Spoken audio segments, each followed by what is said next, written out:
ETF index mutual funds నేర్చుకుని stock మార్కెట్లో రాణించాలనుకుంటున్నారా? వెంటనే ఈ నెంబర్కి కాల్ చేయండి. నమస్కారం, నేను Swarupa Puttapalli. Welcome to Suman TV. America అధ్యక్షుడిగా డొనాల్డ్ ట్రంప్ బాధ్యతలు చేపట్టిన తర్వాత తీసుకుంటున్న నిర్ణయాలన్నీ సంచలనాత్మకంగా మారాయి. అసలు ఇప్పుడు అమెరికాలో ఉంటున్న వాళ్ళ పరిస్థితి ఎలా ఉంది? కొత్తగా అమెరికా వెళ్ళి చదువుకోవాలనుకుంటున్న వాళ్ళు, జాబ్స్ చేయాల్సిన వాళ్ళు ఎలాంటి పరిస్థితులను ఎదుర్కొంటున్నారు? ఇలా వీటి మీద అయితే చాలా మందికి చాలా రకాల డౌట్స్ ఉన్నాయి. ప్రస్తుతం నాతో పాటు study abroad consultancy founder Ram మెట్టు గారు ఉన్నారు. ఆయనతో మాట్లాడి అమెరికాలోని కండిషన్ గురించి మాట్లాడుకుందాం. నమస్తే రామ్ గారు. నమస్తే అండి. మీరు చాలా కాలంగా కన్సల్టెన్సీ రన్ చేస్తూ ఉన్నారు కదా, మీకు తెలుసు అసలు అమెరికాలో కండిషన్ ఎలా ఉంటుంది, స్టూడెంట్స్ని ఇక్కడ నుంచి పంపించాలా లేదా, వాళ్ళు ఎలాంటి జాగ్రత్తలు తీసుకోవాలి, వీటన్నిటి గురించి కూడా మీరు అవేర్నెస్ కల్పిస్తూ ఉంటారు.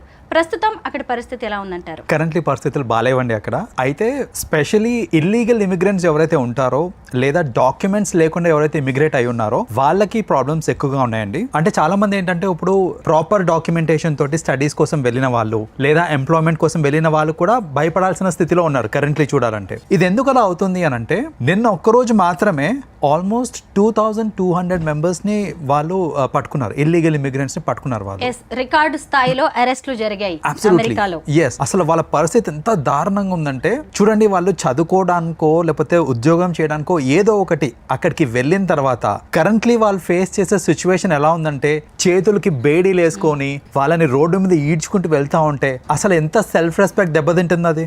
వాళ్ళకి తెలిసిన వాళ్ళందరూ వాళ్ళ చుట్టాలు వీళ్ళందరి మధ్యన వాళ్ళకున్న ఆ వాల్యూ అంతా పోయినట్టే కదా అక్కడ. అండ్ సెల్ఫ్ రెస్పెక్ట్ దెబ్బతింటుంది అక్కడ. వాళ్ళకి వాళ్ళే అసలు ఇంటి నుంచి బయటికి రావాలంటే భయపడే స్థితి.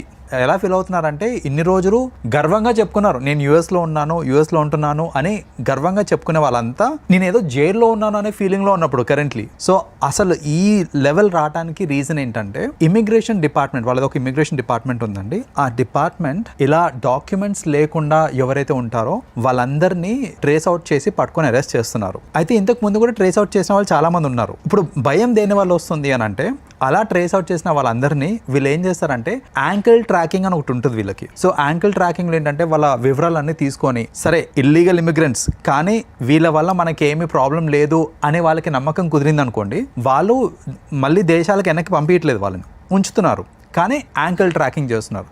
యాంకిల్ ట్రాకింగ్ ఏంటంటే వీళ్ళు అసలు ఎక్కడికి వెళ్తున్నారు, ఏం చేస్తున్నారు, ఎవరితో మాట్లాడుతున్నారు, ప్రతి ఒక్కటి త్రూ సోషల్ మీడియా కానివ్వండి, వాళ్ళకి సపరేట్ అప్లికేషన్స్ ఉంటాయి, శాటిలైట్ ఇవన్నీ ఉంటాయి, సెల్ ఫోన్ మానిటరింగ్ కూడా. ఎగ్జాక్ట్లీ, సెల్ ఫోన్ మానిటరింగ్ ఇవన్నీ చేసుకుంటూ ఏంటంటే వాళ్ళ కదలికలన్నీ వాళ్ళు చూసుకుంటున్నారు. అయితే అలా ఇంతకుముందు అరెస్ట్ అయ్యి అలా వాళ్ళని మళ్ళీ వాళ్ళ దేశానికి వెనక్కి పంపించకుండా ఇన్ని రోజులు చూసుకున్నారు. కానీ కరెంట్లీ ఇప్పుడు ఏమవుతుందంటే, అలాంటి వాళ్ళని కూడా పిలిపించి అరెస్ట్ చేసే పరిస్థితికి వచ్చిందనమాట ఇప్పుడు. సో అలా అరెస్ట్ చేయడం వల్ల ఏంటంటే జనాలకి భయం పట్టుకుంది.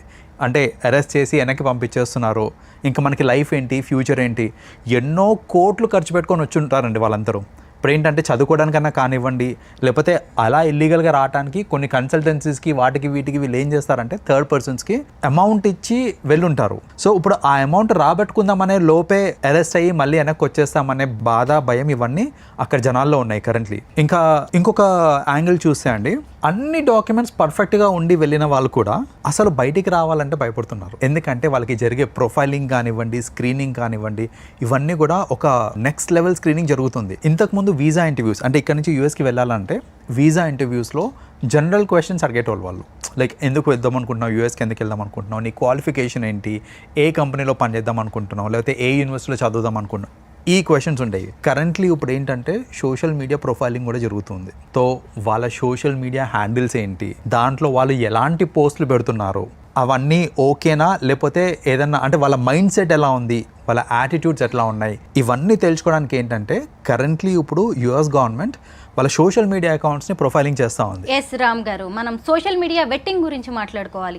అసలు ఒక స్టూడెంట్ కి వీసా ఇవ్వాలా వద్దా అనేది కూడా ఆన్లైన్ లో వాళ్ళ యాక్టివిటీ ఎలా ఉంది అని అఫీషియల్స్ చూసి మరీ ఇస్తున్నారు. సోషల్ మీడియా వెట్టింగ్ గురించి కూడా ఇప్పుడు బాగా టాక్ నడుస్తుంది, దాని గురించి చెప్పండి.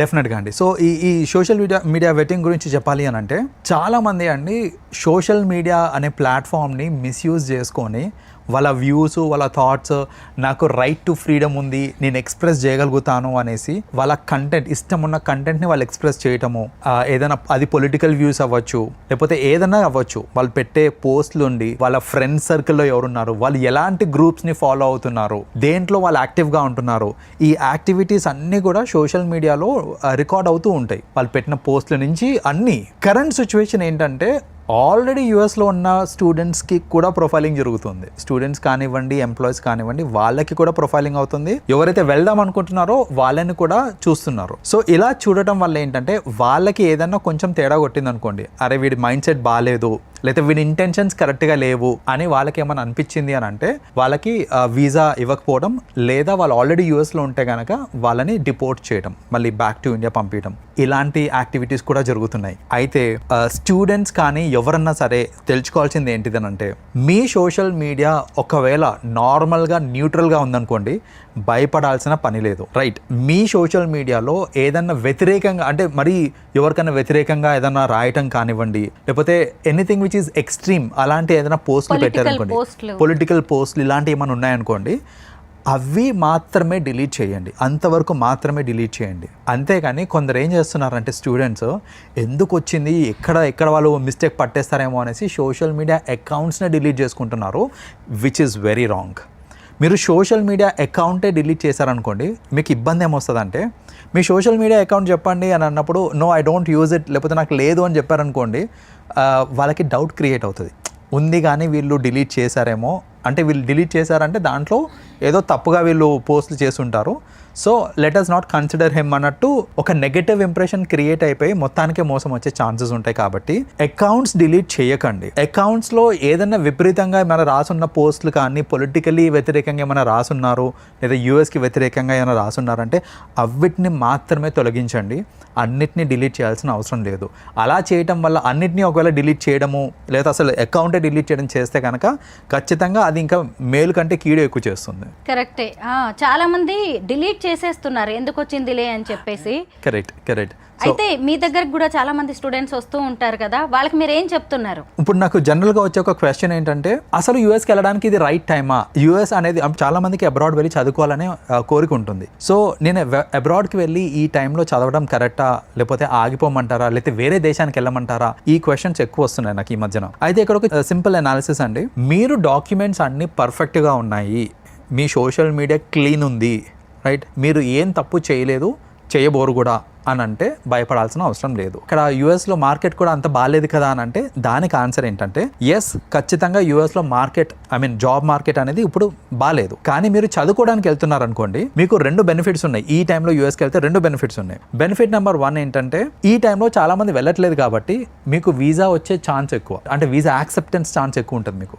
రెండోది ఏంటంటే, అంటే if your profile is clear, అప్పుడు యాక్సెప్టెన్స్ ఛాన్స్ ఎక్కువ ఉంటుంది. రెండో బెనిఫిట్ ఏంటంటే, మార్కెట్ ఖచ్చితంగా సెట్ అవుతుంది ఫ్యూచర్లో. ఇప్పుడు బాగాలేదు కానీ ఫ్యూచర్లో సెట్ అవుతుంది. మార్కెట్ సెట్ అయ్యే టైంకి మీ స్టడీ కూడా అయిపోయి ఉంటుంది కాబట్టి మనం ఏంటంటే జాబ్ రెడీ ఉంటాం అనమాట.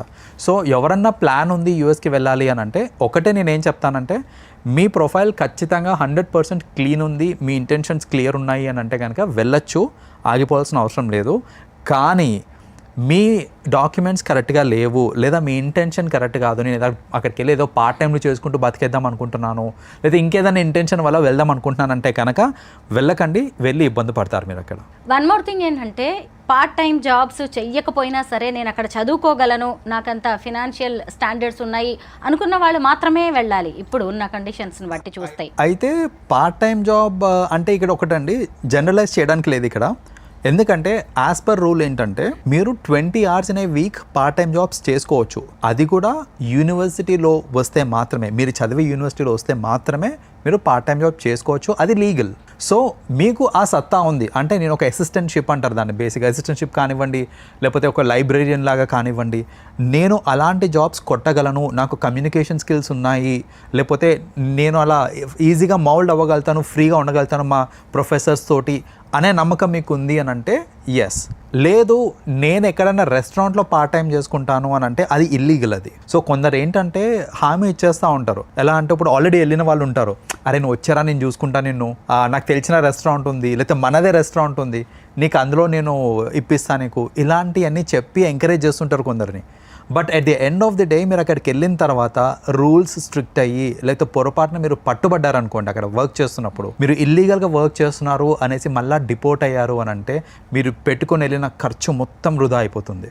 సో స్టూడెంట్స్కి నేను ఏం చెప్తానంటే లీగల్గానే చూడండి, మీకు లీగల్గా పార్ట్ టైం దొరుకుతుంది, 20 hours మాత్రమే ఇన్ అ వీక్ చేయగలుగుతాను, అది కూడా విత్ ఇన్ ది యూనివర్సిటీ చేయగలుగుతానంటే వెళ్ళండి. లేదు నేను బయట పార్ట్ టైం చేసుకుంటాను అనే ధీమాతో వెళ్తున్నారంటే మాత్రం వెళ్ళకండి. రామ్ గారు, ఇంతకుముందు చాలా మందికి డాలర్ డ్రీమ్స్ ఉండేవి, ఇప్పుడు అమెరికా కళలన్నీ కళ్ళలైపోతున్నాయి. అమెరికా వెళ్ళాలంటే కూడా 1కి 10 సార్లు ఆలోచించుకోవాల్సిన పరిస్థితి వచ్చింది.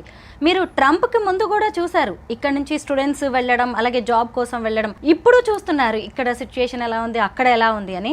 అంటే అప్పటి నంబర్కి ఇప్పటి నంబర్కి ఏమైనా తేడా కనిపిస్తుందా మీకు? చాలా తేడా ఉందండి. ఇంతకు ముందు ఏంటంటే ఈ రూల్స్ అని ఇంత స్ట్రిక్ట్ ఉండేవి కావు. సో ఇంత స్ట్రిక్ట్ లేనప్పుడు ఏంటంటే స్టూడెంట్స్ అట్లా అక్కడికి వెళ్ళి చదివేటప్పుడే పార్ట్ టైం చేసుకోవడము.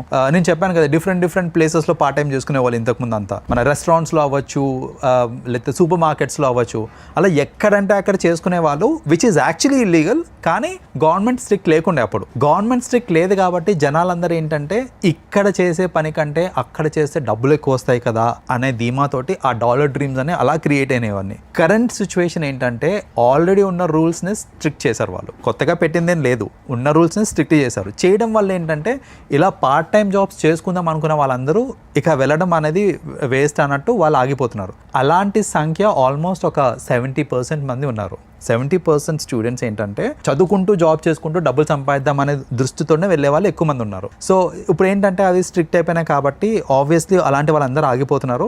అది ఆగిపోయేసరికి నెంబర్ ఆఫ్ పీపుల్ వెళ్ళే వాళ్ళందరూ డ్రాస్టిక్గా తగ్గిపోయారండి. చెప్పాలంటే అంతకుముందు వెళ్ళే దాని మీద ఇప్పుడు ఒక 30% వెళ్తున్నారు అంతే యూఎస్కి. మరి అమెరికాకి ఆల్టర్నేటివ్ ఏంటంటారు? మనకి వేరే అదర్ కంట్రీస్ కూడా ఉన్నాయండి. ఇప్పుడు యూఎస్ అంటే it all depends on me intention ఏంటిది అనేసి. నేను సెటిల్మెంట్ కోసం వెళ్దాం అనుకుంటున్నాను అని అనుకుంటే మీరు యూఎస్ ఒకటే కాదు, మెనీ కంట్రీస్ ఉన్నాయి సెటిల్మెంట్కి. ఆస్ట్రేలియా ఉంది, కెనడా ఉంది, ఆఫ్ కోర్స్ యూకేలో మార్కెట్ అంత లేదు. So I will not take the name of UK because currently అక్కడ మార్కెట్ ఏం బాగాలేదు. బట్ మీకు ఆస్ట్రేలియా ఉంది, న్యూజిలాండ్ ఉంది, we have other countries. So మీరు క్వాలిటీ ఆఫ్ ఎడ్యుకేషన్ చూస్తున్నారా, క్వాలిటీ ఆఫ్ లైఫ్ చూస్తున్నారా, సెటిల్మెంట్ చూస్తున్నారా, డబ్బులు చూస్తున్నారా, మీకు ఏం కావాలి అనే దాని మీద మీరు అదర్ కంట్రీస్ని ప్రయారిటీస్ కింద తీసుకోవచ్చు. Like because at the end of the day currently market బాగాలేదు యూఎస్లో. బట్ ఆలోచించాల్సింది ఏంటంటే ఫ్యూచర్లో ఖచ్చితంగా మళ్ళీ రానిస్తుంది. ఇవన్నిటిని దృష్టిలో పెట్టుకొని నిజంగా అంటే ఒక స్టూడెంట్ ప్రొఫైల్ ఏముంటుందో చూసుకొని ఆ ప్రొఫైల్కి తగ్గట్టు కంట్రీస్ని సెలెక్ట్ చేసుకుంటే బెటర్. ఒకప్పుడు మన నాలెడ్జ్ అంతా కూడా అమెరికాకి మైగ్రేట్ అయిపోతూ ఉంటుంది. ఒక రకంగా మైగ్రెంట్స్తోనే ఆ కంట్రీ అనేది ఫామ్ అయింది, మనందరికీ తెలిసిందే.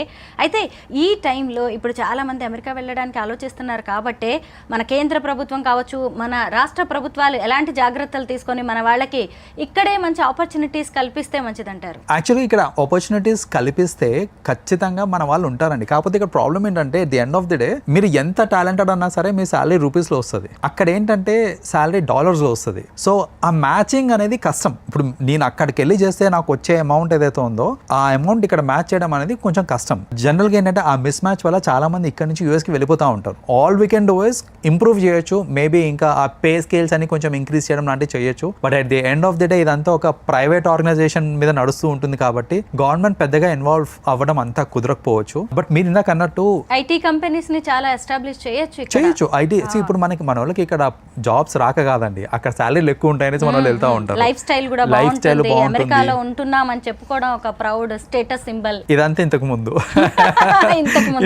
ఇప్పుడు కరెంట్లీ అక్కడ ఉన్న వాళ్ళు అక్కడ గ్రీన్ కార్డ్ హోల్డర్స్ కూడా ఇక్కడ వేస్తే ఇంకా వచ్చేద్దామనే స్టేట్లో కూడా ఉన్నారు కొందరు.